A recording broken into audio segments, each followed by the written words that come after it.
उन्होंने हमें ये मौका दिया आपकी सेवा करने के लिए। आपको मैं कहना चाहता हूँ, कोई भी पास्टर या कोई भी अपोस्टल या प्रेरित हो, वो परमेश्वर ने नियुक्त किया हुआ सेवक है और वो सेवा करने के लिए आया है, सेवा करवाने के लिए नहीं। हम तो औरों की सेवा करना चाहिए, हमें एक दूसरे की सेवा करनी चाहिए। यही मौका प्रभु ने हमें दिया और वो मौका, वो अवसर यहाँ पे मुझे मिला है आपकी सेवा करने के लिए वचन के द्वारा। तो आज मैं चाहता हूँ कि आपकी सेवकाई करें, आपको आपकी सेवकाई में हुजूरी में हम हाजिर रहे। ये मौका मुझे मिला है, प्रभु को धन्यवाद। अभी एक डिवोशन खत्म करके मैं आया हूँ और आज मैं आपके सामने जो मसीह लोगों के सबसे बड़े गुण है, स्वभाव गुण है, क्वालिटी है हमारे जीवन में, मसीह जीवन की रीति है। मसीह जीवन ऐसा वैसा नहीं जिया जाता। मसीह जीवन को एक विशिष्ट रीति है, एक विशेष रीति है जीने का। मसीह जीवन जीने का एक रीति है, एक नियम है और उसके अनुसार ही हमें मसीह जीवन जीना है। मसीह जीवन आड़ा-टेढ़ा जीवन नहीं है, एक स्टैंडर्ड जीवन है, उच्चतम जीवन है, बहुत ही हाई स्टैंडर्ड लाइफ है मसीह जीवन। ये ध्यान में रखना, क्योंकि हम स्वर्ग के नागरिक हैं, स्वर्ग के वारिस हैं। हमें स्वर्ग का नियम हमें लागू है। हम परमेश्वर के घर के लोग हैं, राजाओं के राजा के लोग हैं। तो उसके स्टैंडर्ड के अनुसार हमें जीवन जीना है। Praise the Lord Jesus. मैं हमेशा कहता हूँ कि राजा का बेटा राजा के बाद राजकुमार बनने वाला है। ध्यान से सुने, मैं क्या कह रहा हूँ। एक राजा का बेटा राजा जाने के बाद, उसके बाद वो सिंहासन में बैठेगा, वो राजा बनेगा। जब तक वो राजा नहीं बनता, वो राजकुमार है। और वो राजा का बेटा राजकुमार एक दिन के बाद, कुछ समय के बाद सिंहासन पे बैठेगा, राजा बनेगा। वो व्यक्ति, वो बेटा अगर गली में जाके, गांव के गली में जाके, गांव के गली के बच्चों के साथ अगर वो कंचे खेलता है, गुल्ली डंडा खेलता है, तो मैं आपको कहना चाहता हूँ, जब वो राजा बनेगा, जब वो सिंहासन में बैठेगा, तब वो जो गली के अपने बच्चों के साथ गुल्ली डंडा खेला था, कंचे खेला था, जब वो राजा बनेगा ना, वो बच्चे आके उसको राजा बोल के कबूल नहीं करेंगे, उसको उसके नाम से ही पुकारेंगे। अरे कैसा है रे तू, ठीक है क्या तू? अरे तू तो राजा बन गया, तू तो सिंहासन में बैठ गया। अरे क्या, आजा चल, गुल्ली डंडा खेलेंगे, कंचे खेलेंगे, ऐसे उसको कहेंगे। क्यों ऐसा होगा? क्योंकि उसने अपने राजमहल का जो स्टैंडर्ड है, राजमहल का जो स्टैंडर्ड है, राजमहल का जो जिसको बोलते, क्या बोलते हैं उसको, जो स्वभाव है, वो छोड़ के वो अपने राजमहल के बाहर आके उसके राज्य के गली के बच्चों के साथ वो क्या किया, उसने खेला। मैंने ये उदाहरण हमेशा देता हूँ। हम राजाओं के राजा, हालेलुया, प्रभुओं के प्रभु के राजकुमार और राजकुमारी है। जो जीवन परमेश्वर ने हमें दिया, यीशु मसीह ने दिया, उसके पीछे बड़ा बलिदान है, बड़ी कीमत चुकानी पड़ी। परमेश्वर पिता को अपने एकलौते बेटे को भी बलिदान करना पड़ा, बेटे को भी अपना लहू बहाना पड़ा, निष्कलंक कीमती लहू बहाना पड़ा। और इसके पीछे हमारे उद्धार का, उसकी संतान बनने का, स्वर्ग के राज्य के नागरिक बनने का, वारिस बनने का, परमेश्वर के घर के लोग बनने का जो अधिकार हमें मिला है, जो जीवन हमें मिला है, मसीह जीवन मिला है, उद्धार का जीवन मिला है, उसके पीछे बड़ा बलिदान और त्याग है। इसका मतलब है हमारा मिला हुआ उद्धार, हमें मिला हुआ मसीह जीवन, हमें मिला हुआ नया जीवन बहुत मूल्यवान है, बहुत कीमती है, एक स्टैंडर्ड जीवन है। और हमें स्वर्ग के उस सरकार या स्वर्ग के राज्य के लोग बन के धरती के ऊपर हम रिप्रेजेंट कर रहे हैं परमेश्वर का स्वर्गीय राज्य, परमेश्वर का परिवार, परमेश्वर का जीवन। हमारे जीवन जीने के तरीकों से हम दुनिया में रिप्रेजेंट कर रहे हैं। हम तो रिप्रेजेंटेटिव है, एम्बेसडर है। पौलुस कहता है हम तो यीशु मसीह के एम्बेसडर हैं, रिप्रेजेंटेटिव हैं। हम ये दिखा रहे हैं सच्चा परमेश्वर ने दिया हुआ जीवन क्या है, प्रभु ने दिया हुआ जीवन क्या है, यीशु मसीह ने जीवन क्या है। हाई स्टैंडर्ड लाइफ है वो, हाई स्टैंडर्ड लाइफ, यानी कि एक उच्च प्रति का जीवन है। वो ऐसे वैसे हम नहीं जी सकते। इसीलिए आज मैं आपके सामने ये बातें कहना चाहता हूँ कि हमारा जीवन जीने का तरीका, मसीह जीवन जीने की रीति, मसीह जीवन जीने का एक स्टैंडर्ड होता है। हालेलुया। आड़ा टेढ़ा जीवन हम नहीं जी सकते मेरे प्यारे भाई बहनों। Praise the Lord Jesus. इसीलिए हमें हमारे जीवन में जो स्वभाव है, हमें क्वालिटी है, परमेश्वर ने हमें गुण हमारे अंदर डाला है, सद्गुण डाले हैं, वो हमें प्रदर्शित करना है। मैं आपके लिए एक वचन पढ़ना चाहता हूँ। प्रभु ने मुझे वो वचन याद करके दिया और मैं आपके लिए पढ़ूंगा। Praise the Lord Jesus. 1 पतरस की किताब 2 अध्याय 9वां वचन। 1 पतरस 2 अध्याय 9वां वचन में आपके लिए पढ़ना चाहूंगा। प्रभु को धन्यवाद हो। परंतु एक चुना हुआ वंश, राज पदधारी और याजकों का समाज, पवित्र लोग और परमेश्वर की नीच प्रजा हो, परमेश्वर की नीच प्रजा हो, इसलिए कि जिसने तुम्हें अंधकार में से अपने अद्भुत ज्योति में बुलाया है, उसके गुण प्रकट करो। क्या सामर्थ्यशाली वचन है। यीशु मसीह ने हमें अंधकार से अद्भुत उजाले में लाया है। उसकी पवित्र प्रजा, पवित्र लोग, याजकों का समाज हमें बनाया है। किस लिए हमें अंधकार से उजाले में लाया? इसलिए प्रभु ने हमें नीच प्रजा बनाया, उसके पवित्र लोग बनाया। किस लिए हमें याजकों की सेवा दी? इसलिए वहां पे लिखा है, उसके गुण प्रकट करो। क्या लिखा है? उसके गुण प्रकट करो।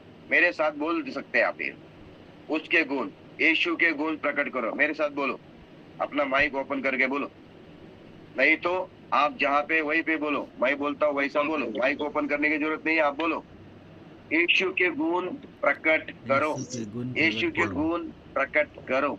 यानी कि मेरे गुण नहीं, अभी मेरे गुण नहीं, मेरे द्वारा, मेरे जीवन के द्वारा यीशु के सद्गुण, यीशु के सद्गुण दुनिया में प्रकट करना है।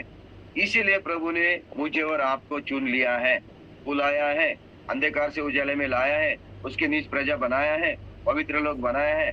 इसका मतलब यीशु के गुण जब हम हमारे जीवन से प्रकट करेंगे तो यीशु का गुण क्या है मेरे प्यारे भाई बहन? यीशु का स्वभाव क्या है? उसके सद्गुण क्या है ना?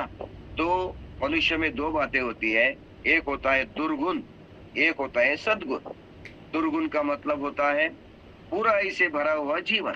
सद्गुण, सद यानी के अच्छा, सद्गुण यानी के अच्छे गुण, अच्छे स्वभाव, है ना, सच, तो उससे भरा हुआ जीवन। तो मुझे लगता है आकाश के धरती के नीचे मनुष्य के बीच में यीशु मसीह के जैसा कोई भी सद्गुणी पुरुष मुझे नजर नहीं आया, क्योंकि यीशु मसीह आकाश से मनुष्य के बीच में से नहीं आया, स्त्री पुरुष के द्वारा नहीं आया। यीशु मसीह स्वर्ग से परमेश्वर के तरफ से आया हुआ पूरा मनुष्य और पूरा परमेश्वर है, और उसके अंदर के गुण और स्वभाव मुझे नहीं लगता किसी के पास, गुरु महाराज के पास होंगे। वो तो सद्गुण से भरा था। हालेलुया। उस तो सद्गुण से भरा था, और उसी के सद्गुण हमारे अंदर वो ट्रांसफर करता है। मैं आपको एक रहस्य की बात बताना चाहूंगा, आप सुनना चाहते हैं क्या? Yes, hallelujah. Praise the Lord Jesus. Yes, hallelujah. बोलिए बोलिए, सब लोग बोलिए। यस यस यस चलो जी, रहस्य की बात मैं आपके सामने रखना चाहता हूँ। आप दुनिया में बड़े बड़े अच्छे लोग चले गए हैं, बहुत बड़े बड़े। अगर झारखंड में जाएंगे तो वहां पे बिरसू मुंडा है ना? झारखंड के आदर्श कौन है? बिरसू मुंडा साहब। बताइए भाई, सही है क्या नहीं? Yes brother, Birsa Munda. सुन रहे हैं क्या? Yes, hallelujah. हाँ, वो है, वो झारखंड के आदर्श है, हीरो है, वो हीरो। महाराष्ट्र में आएंगे तो छत्रपति शिवाजी महाराज है कि नहीं? और पूरे भारत के बारे में कहेंगे तो महात्मा गांधी है, डॉक्टर बाबा साहेब आम्बेडकर है कि नहीं? अमेरिका के लिए कहेंगे तो विंस्टन चर्चिल है, और जर्मनी के लिए कहेंगे तो उनका तो हिटलर था। इंग्लैंड के लिए, लंदन के लिए, ब्रिटेन के लिए कहेंगे तो वहां पे हमें उसका वो एलिजाबेथ रानी है। हर एक आदर्श लोग हैं। Praise the Lord Jesus. Yes, हम प्रार्थना करेंगे आपके लिए। विद्या कुमारी प्रार्थना करेंगे बाद में। प्रभु यीशु मसीह आपको आशीष दे, आपको चंगाई दे। हालेलुया। तो हर जगह पे कोई ना कोई आदर्श है। सुभाष चंद्र बोस है, और उसके साथ साथ हम जानते हैं लाल बहादुर शास्त्री है, पंडित नेहरू है। तो ये सारे बड़े बड़े जो आदर्श लोग हैं, इन लोगों से हम सिर्फ आदर्श ले सकते हैं। आदर्श, अच्छी आदतें हम सीख सकते हैं। अगर डॉक्टर बाबा साहेब आम्बेडकर की तरफ से अगर हम सीखना चाहेंगे तो उनके तरफ से हम ये सीखेंगे कि वो ज्ञानी थे, पढ़ाई लिखाई में आगे थे। पढ़ाई से और ज्ञान प्राप्त करके उन्होंने दुनिया में छुआछूत को, इस बीमारी को नष्ट किया था, अस्पृश्यता को नष्ट किया था। बाबा साहेब, डॉक्टर बाबा साहेब आम्बेडकर ने सबसे बढ़िया डिग्री ली थी। हालेलुया। एमए, पीएचडी, जीएससी, जी लीट, एलएलजी, बार एट लॉ, ये उनकी डिग्री थी, उससे भी ज्यादा थी। और उन्होंने उस ज्ञान के द्वारा लोगों को छुड़ाया। तो उनसे हम ले सकते हैं, अच्छी पढ़ाई करो, अच्छा ज्ञान प्राप्त करो, है ना। ये आदर्श उनसे ले सकते हैं। महात्मा गांधी के तरफ से लेंगे, अहिंसा का मार्ग ले सकते हैं। उसके बाद अगर हम सुभाष चंद्र बोस के बारे आदेश ले सकते, तो अगर हमारा स्वतंत्रता चाहिए, हमारा कोई हक चिंता है, उसके लिए लहू बहाना पड़े भी तो हमें उसके लिए लहू बहाना चाहिए। ये आदर्श है उनके, हम उन लोगों से आदर्श ले सकते हैं। लेकिन और एक बात मैं कहना चाहता हूँ, उनकी आदतें ले सकते हैं, उनका उदाहरण ले सकते हैं, लेकिन उनका स्वभाव नहीं ले सकते। ये तो रहस्य की बात है ना। उनका स्वभाव नहीं ले सकते, आदर्श ले सकते हैं, अच्छी आदतें सीख सकते हैं, उनका स्वभाव नहीं ले सकते। क्योंकि स्वभाव तो पहले से हर व्यक्ति में अपने से ही पैदाइशी होता है। मेरा स्वभाव मैं किसी को नहीं दे सकता, मेरी आदतें, मेरा आदर्श मैं दे सकता हूँ। मेरे प्यारे भाई बहनों, दुनिया में आकाश के नीचे सारे लोग सिर्फ आदर्श देख सकते हैं, कोई अपना स्वभाव ट्रांसफर नहीं कर सकता। लेकिन मेरा खुदा, मेरा प्रभु यीशु मसीह, उसका आदर्श ही नहीं, लेकिन उसका स्वभाव हमारे अंदर ट्रांसफर करता है, उसके गुण हमारे अंदर ट्रांसफर करता है, उसका जीवन हमारे अंदर ट्रांसफर करता है कि नहीं रहस्य की बात? Praise the Lord Jesus. आप लोग मेरी बात सुन रहे हैं क्या? आमीन। Yes. Hallelujah. Praise the Lord. आमीन। वो फिलिप्पी की पत्री 2 अध्याय 5 वचन में पौलुस ने स्पष्ट कर दिया है इसके बारे में। जो मैंने बात बताई आपको, वो स्पष्ट कर दिया, उसको सबूत है अपने पास। फिलिप्पी की पत्री 2 अध्याय 5 वचन में आपके लिए पढ़ना चाहूंगा। मैं सबूत के तौर पे आपके दूंगा, और वो सबूत ये है, जैसा मसीह यीशु का स्वभाव था वैसा ही तुम्हारा भी स्वभाव हो। यानी कि यीशु मसीह अपना स्वभाव हमारे अंदर ट्रांसफर करता है। जैसा मसीह का स्वभाव वैसा हम भी बन जाते हैं। मेरे प्यारे भाई बहनों, प्रभु के स्वभाव गुण, उसके सद्गुण प्रकट करने के लिए प्रभु ने हमें चुना है। और यीशु मसीह का सबसे बड़ा सद्गुण, उसके गुण, उसका स्वभाव क्या है, हम उसके, हमारे जीवन से हमें प्रभु के गुण प्रकट करना है। यीशु मसीह का जीवन, यीशु मसीह का लाइफस्टाइल हाई स्टैंडर्ड लाइफ है। Praise God Jesus. मैं आपको एक उदाहरण के तौर पे बताना चाहूंगा। आमीन। मैं आनंद के बारे में बात कर रहा हूँ, आनंद के बारे में बात कर रहा हूँ, सिखा रहा हूँ, उसी का एक भाग है ये भी। Praise God Jesus. मैं आपको एक छोटा सा उदाहरण देना चाहता हूँ। मैंने पिछले बार भी दिया था, अभी बहुत सारे नए लोग थे, उनको मालूम नहीं, इसलिए मैं दे रहा हूँ। और उदाहरण ये है कि मेरे चेहरे के 12 बजे है, मेरे चेहरे के 12 बजे है, मेरे चेहरे के ऊपर शांति नहीं, खुशी नहीं, आनंद नहीं, मैं दुख और निराश है, और मेरा चेहरा सूखा हुआ है। मेरे चेहरे के ऊपर कोई शांति नजर नहीं आ रही, कोई सुकून नजर नहीं आ रहा है। और मैं दुखी व्यक्ति के पास जाके उसको कहता हूँ, भाई तू खुश रहना, आनंद रहना, खुश रहना, शांति से भरा रहे, अच्छे तरह से हंस के दिखा, हंसते रहे। मेरे चेहरे के 12 बजे मेरे चेहरे के ऊपर खुशी नहीं, आनंद नया, मेरे चेहरे के ऊपर दुख दिखता है, मेरे चेहरे के ऊपर सुकून नहीं है। और जो दुखी व्यक्ति को जाके मैं कहता हूँ भाई हंसना तो दो जाना, क्यों हंसता नहीं है, खुश रहना भाई, खुश रहना, ऐसा कहने का मुझे कोई अधिकार नहीं आएगा। वो व्यक्ति मुझे कहेगा पहले तेरा चेहरे को देख, पहले तेरे जीवन को देख, बाद में मेरे पास आ जा, है ना। दूसरा एक उदाहरण मैं बताऊंगा। हालेलुया। अगर मैं किसी साबुन का या कपड़े धोने वाले साबुन के मैं अगर कोई ये करता हूँ, बेचने के लिए जाता हूँ, घर घर जाता हूँ और उनको बोलता हूँ ये जो साबुन है वो कम कीमत का है, कपड़े अच्छे धुल जाते हैं, सफेद निकलते हैं, कपड़े का लाइफ बन जाता है और कपड़े में खराबी नहीं आती है, सस्ता है, ले लो। लेकिन मेरे कपड़े गंदे हैं, मेरे कपड़े मैले हैं, मेरे कपड़े सही नहीं है और मैं वो साबुन बेच रहा हूँ, साबुन में खराबी नहीं है, बेचने वाले में खराबी है। वो लेने वाले कहेंगे पहले जाके तेरे कपड़े धुल के आ, पहले जाके तेरे कपड़े साफ सफाई करके आ, बाद में हमें साबुन बेचना।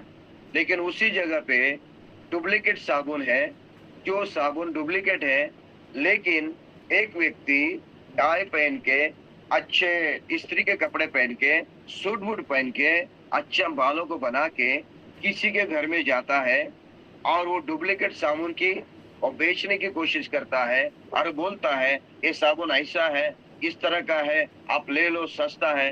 तो लोग ले लेंगे, क्यों मालूम है, बेचने वाला जो है एकदम टाइट फिट है, एकदम सही है। हालेलुया। इसीलिए लोग ले लेंगे।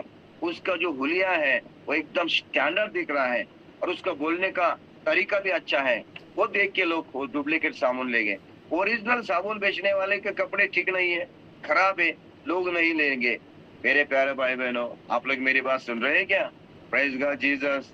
यीशु मसीह खुशी देता है, गाना गाते हैं, यीशु मसीह देता खुशी, करे महिमा उसकी, बड़े जोर जोर से गाने देते हैं, गाते हैं, लेकिन हृदय के अंदर पूरा दुख भरा होता है, निराशा भरी है, चिंता भरी है, हाँ भय भरा है, हृदय के अंदर पूरा क्या है, कचरा भरा है। और मग कलीसिया में आके यीशु मसीह देता खुशी कह के गाना गाते हैं। अरे दिल में तो तेरा कचरा भरा है, तेरा मन तो दुखी है, मन में निराश है, मन पे बोझ लेके आया है और बाहर से तू गाना गा रहा है यीशु मसीह देता खुशी। हाँ, कैसा होगा मेरे प्यारे भाई बहन?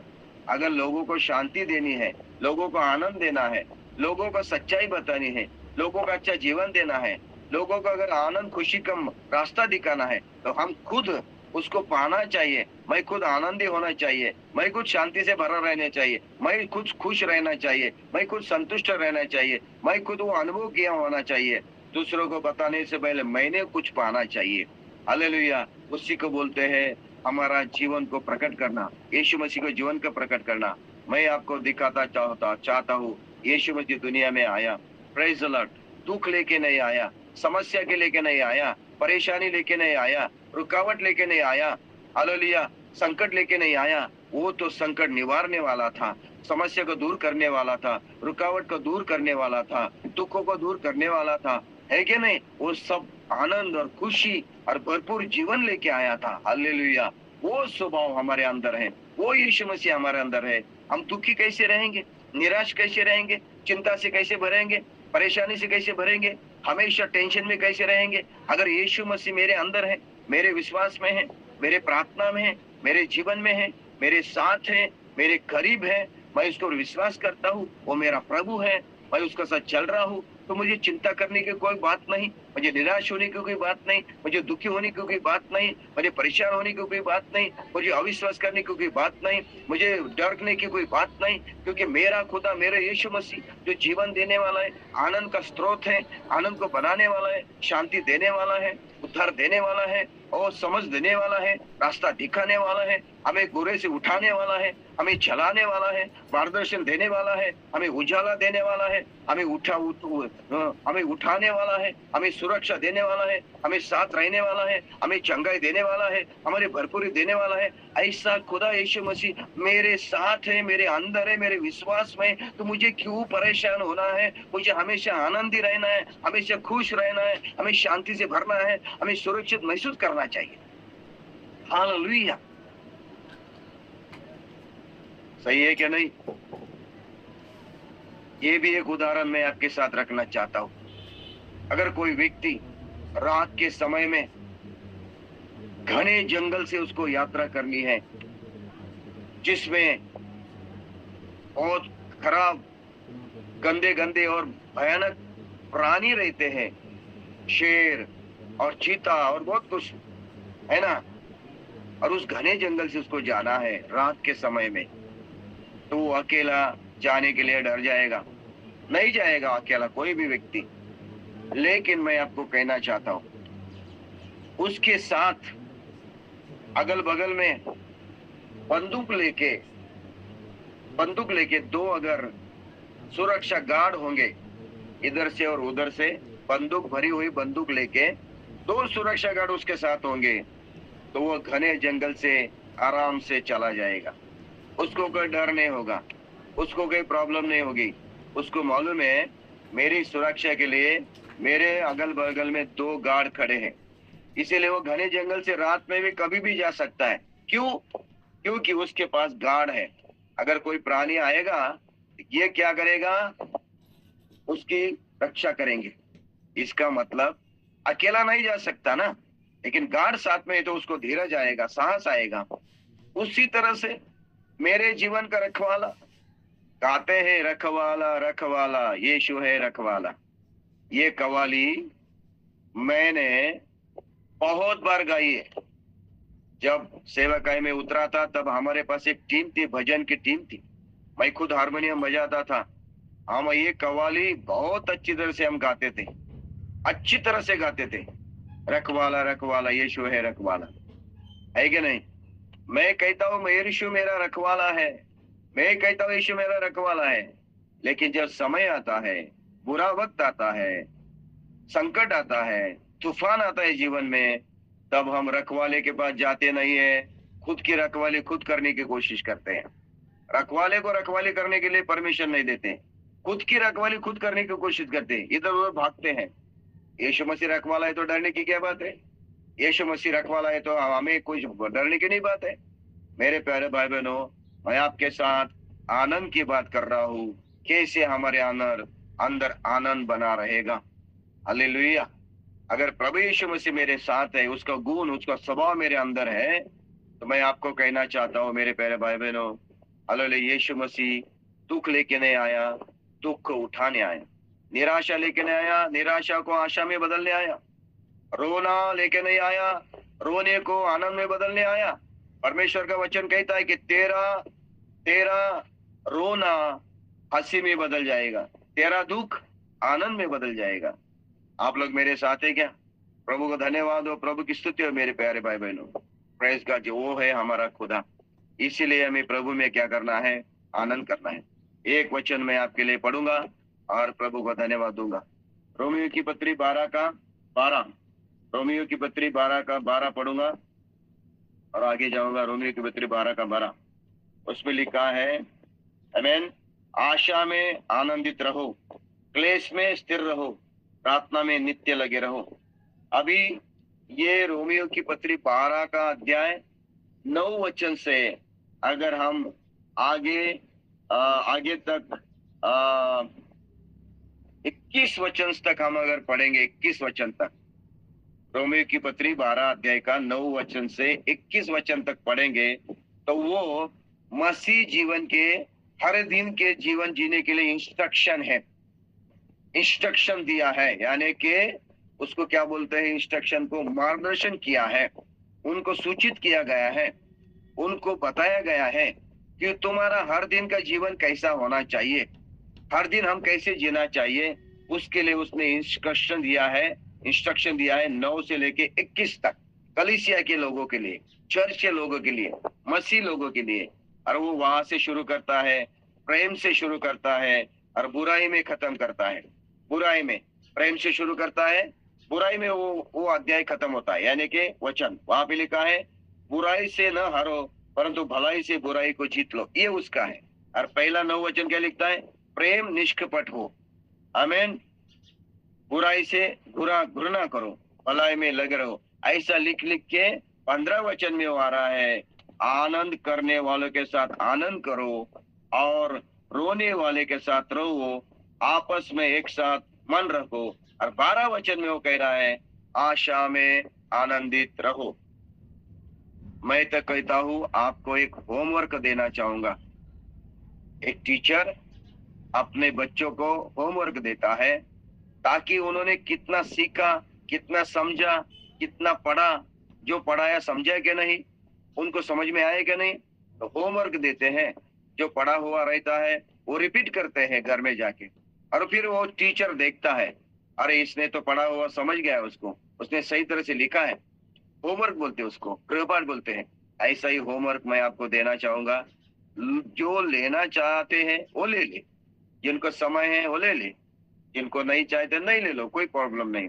आप क्या करो, ये रोमियो की पत्री 12 अध्याय 9 से लेके 21 वचन तक अपने घर में धीरे धीरे जाके पढ़ो, धीरे धीरे पढ़ो, एक एक वचन बार बार पढ़ो। और उस पढ़ते समय उस वचन में से जो भी बातें प्रभु आपसे करेगा उसको ग्रहण करो और उसके अनुसार क्या मेरा जीवन में मैं करता हूँ, क्या ऐसा मैं चलता हूँ, क्या ये मेरे जीवन के लिए इंस्ट्रक्शन है तो मैं ऐसा करता हूँ क्या। अगर ऐसा करता नहीं है तो आपको वहां पे सुधार लाना है, वहां पे उसके अनुसार चलने की कोशिश करना है। अगर ऐसा करोगे तो मेरा विश्वास है आपके आत्मिक जीवन की उन्नति हो जाएगी। आपको एहसास हो जाएगा आपके जीवन में, आपको मालूम हो जाएगा, आपकी पहचान आपको हो जाएगी। आने वाले दिनों में मैं एक सुसमाचार पत्रिका लिखने जा रहा हूँ, सुसमाचार पत्रिका लिखने जा रहा हूँ। मैंने वैसा तो 30 विषय लिखे हैं, लेकिन मेरे पास अभी उसको प्रिंटिंग करने के लिए मेरे पास पैसा नहीं है। मैं प्रार्थना कर रहा हूँ कि सुसमाचार पत्रिका पावरफुल रहती है, ताकतवर रहती है, जो लोगों के हाथ में हम देते हैं, लोग पढ़ते हैं और उद्धार पाते हैं। ऐसे 30 विषय मैंने लिखे हैं और वो मुझे प्रिंटिंग करने के लिए थोड़ा सा फाइनेंस नहीं है, इसलिए रुक गया है। लेकिन और एक पत्रिका मैं लिखने जा रहा हूँ, खुद को पहचानो बोल के। खुद को पहचानो, खुद को पहचानो, एक पत्रिका में लिखने जा रहा हूँ। कल ही प्रभु ने मेरे दिल में वो दिया, खुद को पहचानो। यानी कि एक व्यक्ति ने अपने आप को पहचानना चाहिए, मैं कहाँ से आया हूँ, किस लिए आया हूँ, मैं कहाँ जाना है। ये 3 बातें हैं और वो छोटी सी पत्रिका रहेगी। उसके अंदर बाइबल के अनुसार खुद को कैसे पहचान सकते, मैं कौन हूँ, किस लिए आया हूँ और कहाँ जाऊंगा, ये बातें उसमें रहेगी। और वो एक अच्छा पत्रिका रहेगी लोगों के लिए, जनरल सबके लिए रहेगी। तो वो मैं लिखने जा रहा हूँ। तो मैं आपको कहना चाहता हूँ, जब आप 9 से लेकर 21 वचन तक पढ़ोगे तो आपको खुद को पहचानोगे, मैं कौन से स्टेज पे हूँ आत्मिक जीवन में, मेरा आत्मिक जीवन की वो जो स्टैंडर्ड है कहाँ पे है, मैं किस स्तर पे आया हूँ, कैसे मैं जीवन हूँ, आपको पता चल जाएगा। उसमें का 12 वचन मैंने पढ़ा है, आशा में आनंदित रहो, आशा में आनंदित रहो। Praise God Jesus. देखिए, जब बैंक में आपके लाखों रुपए आपने निवेश करके रखे हैं, यानी कि डिपॉजिट करके रखे, समझो 25 लाख रुपए बैंक में डिपॉजिट है आपके बैंक में 25 लाख रुपए डिपॉजिट हो, ये मेरी प्रार्थना रहेगी। परमेश्वर आपको वो कुव्वत देगा, जरूर होना चाहिए। किसी के बैंक में 25 लाख रुपए डिपॉजिट है तो वो बिंदास रहेगा, हमेशा बिंदास रहेगा, हमेशा बिंदास रहेगा। फाइनेंशियल के बारे में वो कभी चिंता नहीं करेगा। उसका मन किधर लगा रहेगा? बैंक में लगा रहेगा। कुछ प्रॉब्लम आएगा, है ना मेरे 25 लाख रुपए, कुछ समझ जाएगी, है ना मेरे 25 लाख रुपए, अरे ऐसा ऐसा होने वाला है ना मेरे 25 लाख रुपए, मुझे ऐसा करना है, हाँ है ना मेरे 25 लाख रुपए बैंक में।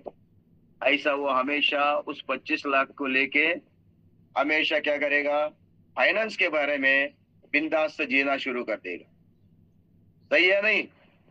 हाँ, ऐसा ही होता है ना। यीशु मसीह कहता है जहां पे तेरा धन है वहां पे मन लगा रहेगा। सुन रहे कि मेरी बात? क्या सो गए? यस यस है क्या जिंदा आप लोग? सुन रहे हैं। है क्या नहीं? Praise God Jesus. 25 लाख मेरे बैंक में है तो इसीलिए मैं बिंदास रहूंगा। मेरे प्यारे भाई बहनों, ये इसका मतलब है आपकी आशा, आपका भरोसा, आप निर्भर रहते हैं। आपकी आशा लगी है कहाँ पे? 25 लाख की तरफ। उसमें आप आनंदित है। मेरे पास है ना 25 लाख, कुछ हो जाएगा वो है, कुछ हो जाएगा वो है। एक आशा से आपका मन क्या है? आनंद हो रहा है, आनंद। लेकिन अचानक क्या हो गया? बैंक डूब गया। जिस बैंक में आपने 25 लाख रुपए रखे वो बैंक डूब गया, बैंकरप्ट हो गया, दिवालिया हो गया और आपके पैसे खराब हो गए। क्या हो जाएगा? हाँ? आपकी आशा नष्ट हो जाएगी। आपने मन में बहुत सारी योजना बनाई थी, आपको आशा लगी थी और वो आशा में आप आनंदित हो रहे थे कि मेरे पास 25 लाख रुपए है, मैं ये करूंगा, वो मैं करूंगा, वो मैं करूंगा, ये मैं करूंगा, वो तो है ना, ऐसा बोल के आप आशा लगा के आनंद हो रहे थे, खुश हो रहे थे, कोई चिंता नहीं थी। अचानक बैंक डूब गई, दिवालिया हो गई, 25 लाख डूब गए। क्या हो गया फिर? आपकी आशा नष्ट हो गई, आपकी इच्छा नष्ट हो गई, आपकी योजना नष्ट हो गई, आपके प्लान खराब हो गए।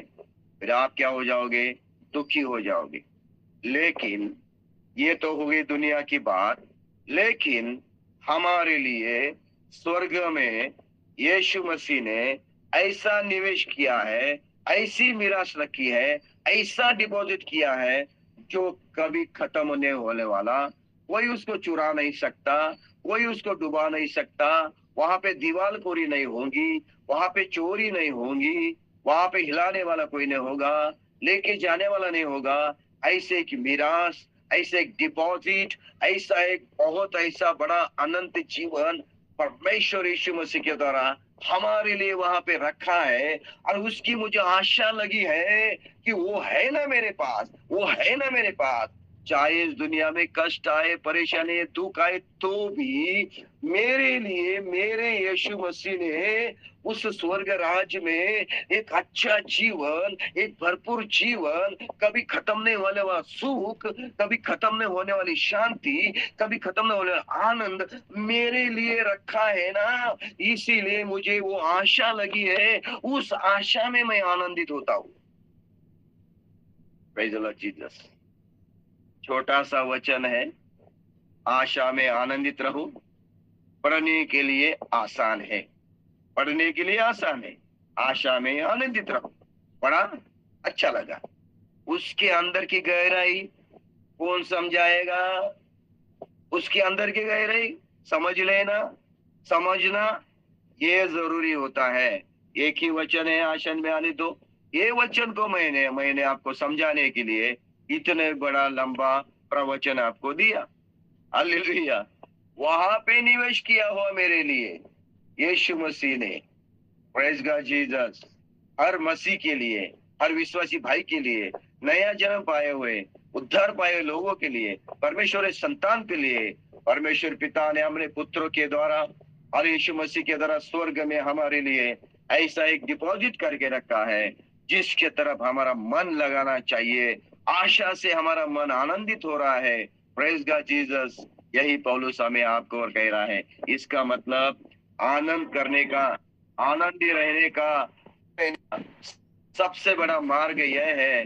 दुनिया में चाहे भूखमरी हो, परेशानी हो, घर न हो, बेकारी है, नौकरी नहीं है, हमारे पास कुछ भी नहीं है, लेकिन मेरे अंदर एक आशा लगी है।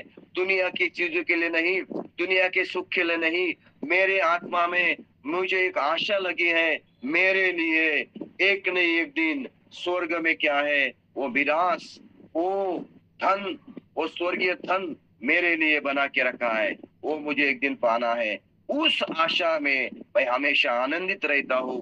कभी मैं दुखी नहीं होता हूँ। चाहे कुछ भी हो जाए, निंदा हो जाए, परेशानी हो जाए, शत्रु खड़े हो जाए, झूठे आरोप लगे, हमें जेल में बंद किया जाए, मारपीट हो जाए, सताव हो जाए, तकलीफ आ जाए, बीमारी आ जाए, लेकिन मेरे आत्मा का आनंद कभी खत्म नहीं होगा, क्योंकि मेरे अंदर एक जीवित आशा है। और वो आशा कहती है, बेटे पॉल, यहाँ पे तो बीमार है, तेरे पास कुछ भी नहीं है, तू बेघर है, बेकारी है, तेरे पास कुछ भी नहीं है, तू तू शरीर में कमजोर है, लेकिन तेरे लिए एक अच्छी जगह मैंने रखी है। ये आशा मेरे अंदर है, इसीलिए मैं क्या है, हमेशा खुश रहता हूँ, आनंदित हूँ। आप लोग मेरी बात सुन रहे हैं क्या? Yes, है ना? Pastor. जी हाँ, यस हालेलुया। सुन रहे Yes, sir. yes. Hallelujah. Yes ये है मसीह लोगों का सबसे बड़ा स्वभाव, क्वालिटी। हमारे अंदर एक आशा है ना। लोगों को आशा नहीं है, कल क्या होगा मालूम नहीं। कल की आशा उनको नहीं है, कल क्या होगा मालूम नहीं, आज क्या होगा मालूम नहीं। हमें मालूम है, प्रेज द लॉर्ड, उस आशा से, उस आशा में, जीवित आशा में हम आनंदी रहते हैं। आनंद का स्रोत वही है। Praise God Jesus. आपको अगर समझ में आया होगा तो प्रभु को धन्यवाद दे, प्रभु की महिमा करें। इस तरह से हमें वचन का इंटरप्रिटेशन करना चाहिए, वचन को हमें लोगों के पास भेजना चाहिए। मैं तो चाहता हूँ कि यहाँ वहाँ कथा कहानी बताने से अच्छा है, या फिर कुछ लोग क्या करते हैं, अमेरिका से प्रचारक बुलाते हैं और वो अमेरिका के प्रचारक आके अंधी बर्तिमे की कहानी सुनाते हैं। अंधे बर्तिमे की कहानी सुनाते। अंधे बर्तिमे की कहानी सुनाने के लिए अमेरिका से, यूके से या परदेश से प्रचारक बुलाने की क्या जरूरत है? हमारे संडे स्कूल के बच्चे भी अच्छी तरह से अंधे बर्तिमे की कहानी सुना सकते। सही है कि नहीं? आप लोग सुन रहे हैं मेरी बात? ऐसा हो रहा है दुनिया में। वचन का इंटरप्रिटेशन Yes, yes. है ना, वचन को सही तरह से लोगों को सिखाना, उसको अच्छे तरह से लोगों को सिखाना। चार अन्य भाषा बोलने से, गड़गड़ गड़गड़ गड़ करने से, चिल्लाने से, है ना, या करने से वचन मालूम नहीं है। ये करने से क्या फायदा है? करो, हमें कोई प्रॉब्लम नहीं, वचन के अनुसार करो।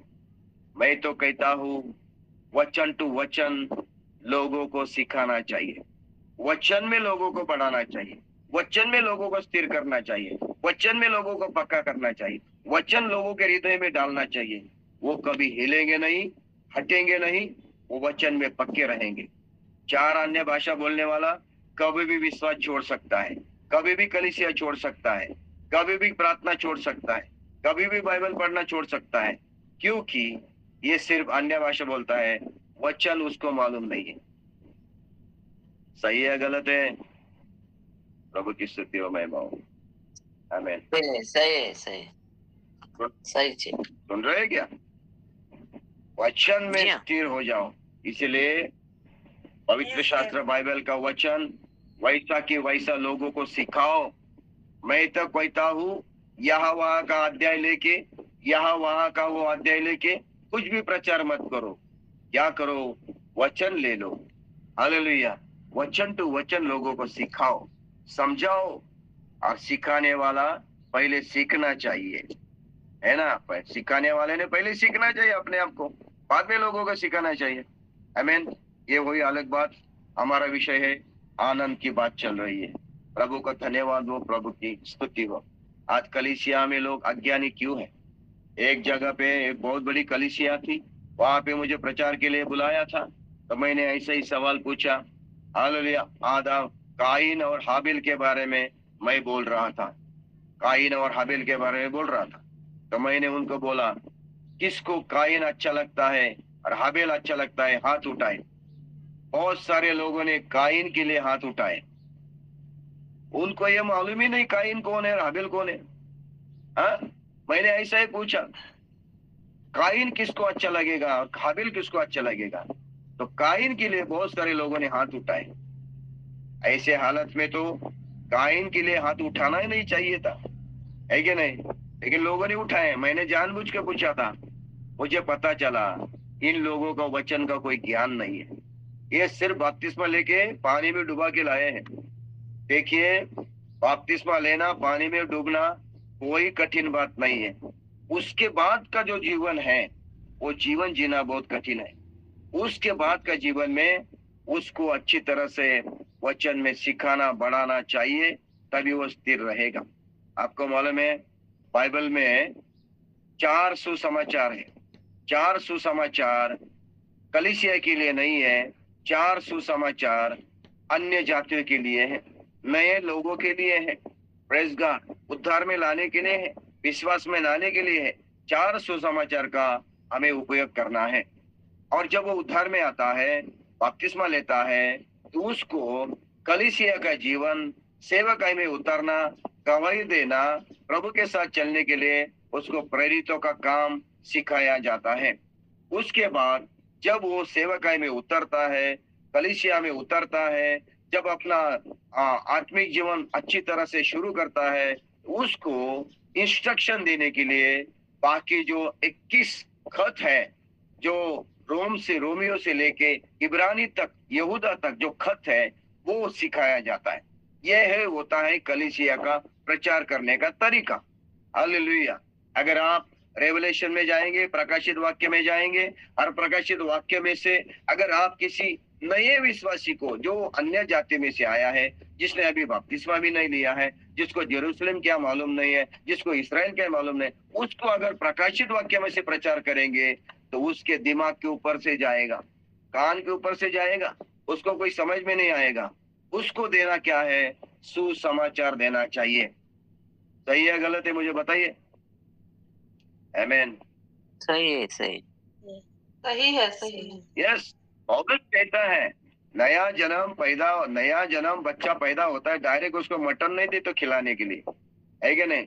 डायरेक्ट उसको हार्ड भोजन नहीं देते। बच्चों जो पैदा होता है उसको क्या होता है, एक निर्मल दूध पिलाते हैं, निर्मल दूध थोड़ा थोड़ा पिलाते हैं, धीरे धीरे धीरे वो बच्चा पैदा होता है। उसके खाने का जो है, हमारे पास यहाँ पे गायनेकोलॉजिस्ट है, हमारी इस मंच के ऊपर एक डॉक्टर साहिबा है, गायनेकोलॉजिस्ट का काम किया है, बहुत उन्होंने काम किया है। मुझे लगता है उनका नाम है डॉक्टर रेणुका, है शायद यहाँ पे। प्रेज गॉड जीसस, आमीन। उनको मालूम है जब छोटा बच्चा होता है उसको डायरेक्ट मटन नहीं खिलाते, उसको आयु के अनुसार उसको भोजन का आहार दिया जाता है। आयु के अनुसार भोजन का आहार दिया जाता है। जैसे ही उसकी आयु बढ़ती है, जब वो प्रौढ़ बन जाता है, एक अच्छा टीनेजर हो जाता है, तभी उसको हार्ड भोजन दिया जाता है। मेरे प्यारे भाई बहनों, इस तरह से हमें प्रभु का वचन लोगों को देना चाहिए। प्रभु की स्तुति हो, महिमा हो। हालेलुया। आप लोग सुन रहे हैं मेरी बात? आमीन। बहुत सारी कलीसिया में बाइबल तो है, सिखाने का तरीका मालूम नहीं, पढ़ाने का तरीका मालूम नहीं, इसीलिए लोग भटक रहे हैं, लोगों को भूख प्यास नहीं मिट रही है। मेरे प्यारे भाई बहनों, हम जो सिखा रहे हैं वचन टू वचन सिखा रहे हैं। आनंद की बात हो रही है, इसके लिए बारे में ज्यादा मैं आपके साथ बात करूंगा। और एक वचन में आपके लिए पढ़ना चाहूंगा, 1 पत्रस की किताब, पहला अध्याय 8 और 9 वचन। 1 पत्रस पहला अध्याय 8 और 9 वचन में आपके लिए पढ़ना चाहूंगा। प्रभु का धन्यवाद हो, प्रभु की स्तुति हो, महिमा हो। आमीन। 8 और 9। उससे तुम बिन देखे प्रेम रखते हो, आप तो उस पर बिन देखे भी विश्वास करके ऐसे आनंदित, ऐसे मगन होते हो जो वर्णन से बाहर और महिमा से भरा हुआ है। प्रभु का धन्यवाद हो के पत्रस कह रहा है, यीशु मसीह को आपने देखा नहीं, उसको आपने बिन देखे प्रेम रखते हो, आप तो उस पर बिन देखे भी विश्वास करके। यीशु मसीह को हमने देखा नहीं, फिर भी हम उसको प्रेम करते हैं। यीशु मसीह को हमने देखा नहीं, फिर भी हम उसके ऊपर विश्वास करके हैं, और ऐसे विश्वास करके आप आनंदित होते हो। मैं आपको कहना चाहूंगा एक रहस्य की बात और कहना चाहूंगा, हर चीज का परिणाम मिलेगा, हर कार्य का परिणाम हमें मिलेगा। अगर हम ताली बजाएंगे तो ताली का परिणाम होगा, आवाज आएगा। अगर हम तिल्ली जो होती माचिस की तिल्ली हम ऐसे खींचेंगे तो उसका परिणाम क्या होगा? आग निकलेगी। Praise God Jesus. समझ में आ रहा है कि नहीं? आमीन। ताली बजाओ आवाज आएगा, ड्रम बजाओ आवाज आएगा। हर कार्य का कुछ ना कुछ फल पैदा होता है, हर कर्म का फल तैयार होता है। उसी तरह से जो कोई व्यक्ति यीशु मसीह को विश्वास करता है, विश्वास के भी फल निर्माण होते हैं। मैं आपको कहना चाहूंगा, मैं अगर यीशु मसीह के ऊपर विश्वास करता हूँ, भरोसा रखता हूँ, विश्वास के द्वारा मैं विश्वास करता हूँ, तो विश्वास के मेरे अंदर कुछ फल निर्माण होते हैं। यानी कि मैंने विश्वास किया तो विश्वास के भी फल है। तो विश्वास के बहुत सारे फल हैं। विश्वास करो तो आपका उद्धार हो जाएगा। विश्वास करो, प्रेरित 15:9 में लिखा है कि अन्य जातियों के हृदय विश्वास के द्वारा परमेश्वर शुद्ध करता है। विश्वास करने से हमारे हृदय शुद्ध हो जाते हैं, विश्वास करने से हमारा उद्धार हो जाता है, विश्वास से हमारे चमत्कार हो जाते हैं। यीशु मसीह बोला, जो विश्वास करता है उसको कोई काम कठिन नहीं है, वो अद्भुत काम देखेगा। परमेश्वर का अद्भुत काम विश्वास के द्वारा होता है। विश्वास से चलना है, विश्वास से बोलना है, विश्वास से करना है। विश्वास के बहुत सारे फल है, और वही विश्वास का एक फल है, वो है आनंद। Praise God Jesus. आप लोग बात सुन रहे हैं मेरी? जब मैंने यीशु मसीह को विश्वास किया, यानी कि भरोसा रखा, उसके निर्भर रहा, मेरा सहारा, मेरा सहारा, मेरा भरोसा, ओ मेरा आश्रय, और मेरा रक्षक, ओ मेरा उद्धार करने वाला, ऐसा मैं विश्वास के द्वारा यीशु मसीह को मैंने कबूल किया। उस समय मेरे जीवन से बहुत बड़ा बोझ निकल गया। हालेलुया। और मैं हल्का हो गया, मुझे आनंद मिल रहा है। मैंने यीशु मसीह को विश्वास किया, इसीलिए मुझे आनंद मेरे अंदर भर रहा है। मैं उदाहरण के तौर पे बताऊंगा। एक औरत अपने सर के ऊपर बड़ा बोझ लेके चल रही है। बोझ चाहे घास हो या लकड़ी हो, कुछ न कुछ अपना बहुत बड़ा ऐसा गठड़िया का बोझ सर पे लेके चल रही है, और उसकी गर्दन दुख रही है, और उसको बहुत परेशानी हो रही है, और उसको लेके चल रही है। उसी समय कोई एक व्यक्ति आता है और कहता है, बहन जी तेरा बोझ मेरे सर पे डाल दे, और तू क्या कर, हल्की हो जा, और तू क्या कर, आराम से चल, थोड़ी देर के लिए मैं तेरा बोझ उठाता हूँ। और वो व्यक्ति आता है और उस महिला का बोझ, सर का बोझ अपने ऊपर लेता है। तो वो स्त्री, जो महिला है, जो बहुत देर से तकलीफ में है, गर्दन दुख रही है, उसको बोझ हुआ है और थक गई है, उसका बोझ अगर दूसरे व्यक्ति ने लिया तो वो महिला को कैसा लगेगा? वो रोएगी, आंसू बहाएगी क्या? बोलो, मेरा बोझ ले लिया, मेरा बोझ ले लिया, क्यों मेरा बोझ लिया, मेरा क्यों बोझ लिया, दुखी हो गई, निराश हो गई और रोने लगी, मेरा बोझ क्यों ले लिया। आप लोग सुन रहे हैं कि मेरी बात? Yes, hallelujah. ऐसी करेगी क्या वो? हालेलुया। नहीं, अच्छा लगेगा उसको। वो खुश हो जाएगी, उसको बहुत आनंद आएगा, सुकून मिलेगा, आनंद मिलेगा, खुशी मिलेगी, उसको बहुत आराम मिलेगा, शांति मिलेगी। उसको ऐसा लगेगा मैं स्वतंत्र हो गई हूँ, मुझे कुछ तो भी अच्छा मिल गया है। उसी तरह से यीशु मसीह के ऊपर विश्वास करने की वजह से मेरा पाप का बोझ निकल गया। ओ प्रेज गॉड, मेरा शाप का बोझ निकल गया, मेरा मृत्यु का बोझ निकल गया। मैं यीशु मसीह को विश्वास किया बिना देखे, तो मेरे जीवन का सारा पाप का, शाप का, मृत्यु का, अशांति का, निराशा का बोझ निकल गया। सिर्फ गाना गाने से काफी नहीं है, अपना बोझ यीशु पर डालो, है ना? अपना बोझ यीशु पर डालो, है कि नहीं? ऐसा एक गीत है। मेरे प्यारे भाई बहनों, कलीसिया में लोग आते हैं, बोझ लेके आते हैं, प्रभु के संगति में आते हैं, उपस्थिति में बोझ लेके आते हैं। कौन सा बोझ? परिवार का बोझ, बच्चा का भविष्य के बारे में बोझ, अपने बेटों के शादी वादी का बारे का बोझ, आर्थिक बोझ, पैसे का बोझ, या कर्जा का बोझा, बीमारी का बोझा, निराशा का बोझा, मानसिक तनाव का बोझा। इस बोझ से दबे हुए लोग लेके आते हैं कलीसिया में। लेके आते हैं कलीसिया में, जाते वक्त वही वापस लेके जाते हैं। मुझे लगता है चर्च में या कलीसिया में प्रभु की उपस्थिति में जब हम बोझ लेके आते हैं, बोझ लेके डाल के जाना है और हम हल्के होने जाना है। बोझ डाल के जाओ और क्या लेके जाओ, स्वतंत्र होके जाओ। यही तो प्रभु की उपस्थिति है, यही वो कलीसिया है, यही तो आराधना है, यही तो प्रभु की संगति है। Praise God Jesus. जब बोझ लेके आओ, बोझ डाल के जाओ और हल्का होके जाओ, स्वतंत्र होके जाओ, यही तो प्रभु की उपस्थिति है। लेकिन बहुत सारे लोग अशांति में आते हैं, अशांति में चले जाते हैं, है ना। निराशा में आते हैं, निराशा लेके चले जाते हैं। दुख में आते हैं, दुख लेके चले जाते हैं, वो बोझ नहीं डालते। हालेलुया। मैं कहता हूँ, वचन कहता है अपना बोझ यीशु पर डालो तो वो तुम्हें विश्राम देगा। हे परिश्रम में दबे हुए लोग, बोझ से दबे लोग, मेरे पास आओ, मैं तुम्हें विश्राम दूंगा। Praise God Jesus. मेरे पास 8 मिनट है। मेरे प्यारे भाई बहनों, जब हमने विश्वास किया हम आनंदित हो जाते हैं। क्यों? क्योंकि यीशु मसीह ने मेरा पाप का बोझ हटा लिया, मेरा दुख का बोझ हटा लिया, मेरा श्राप का बोझ हटा लिया, मेरे ऊपर आए मृत्यु का बोझ हटा लिया। और यीशु मसीह के ऊपर विश्वास करने से मेरा जीवन बदल गया। हालेलुया। मुझे शांति मिली, मुझे आनंद मिला, मुझे खुशी मिली, मुझे उद्धार मिला, मैं स्वतंत्रता मिली। Praise God. मैं परमेश्वर के संतान बना। यह आनंद विश्वास के द्वारा मिलता है। ऐसा विश्वास करने से आपको ऐसा आनंद मिला क्या? आपने विश्वास किया, भरोसा किया, उस समय विश्वास का फल आपके दिल के अंदर एक हल्कापन महसूस हुआ कि मेरे से पाप निकल गया, मेरा जो है मृत्यु पाप का बोझ चला गया, मैं स्वतंत्र हो गया। वो आनंद, वो खुशी आपके हृदय के अंदर है विश्वास करने के समय?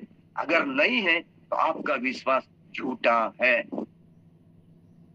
आपने अभी तक विश्वास नहीं किया, ये सबूत है उसका। अभी भी आप चिंता में, निराशा में, भय में, डर में, अभी भी हम रो रहे, आंसू भर रहे, अभी भी आप दिल में टूटे हुए हैं। हाल टूटा मन है, बिखरा हुआ मन है, बिखरा हुआ जीवन है, जीवन में कोई अच्छाई नहीं है, बुराई से भरा है, और विश्वास करते हो तो वो विश्वास सही नहीं है। तो यहाँ पे पत्रस कह रहा है, बिना देखे उससे आप प्रेम करते हो, बिना देखे उसके ऊपर विश्वास करते हो। वहां पे लिखा है ऐसे आनंदित और मगन होते हो। ऐसा व्यक्ति, सच्चा विश्वास करने वाला, प्रभु में आनंदित है और मगन है। प्रभु के धन्यवाद हो, प्रभु की स्तुति हो। आइए आज हम प्रार्थना करेंगे। आनंद का विषय अभी तक खत्म नहीं हुआ। हम तो गलती के पत्री 5:22 में 9 स्वभाव गुण के बारे में डिटेल में सीख रहे हैं, और उसमें से बहुत बातें मैं आपको बता चुका हूँ, अभी भी बताऊंगा। प्रभु का धन्यवाद हो, प्रभु की स्तुति हो। आइए हम प्रार्थना करेंगे।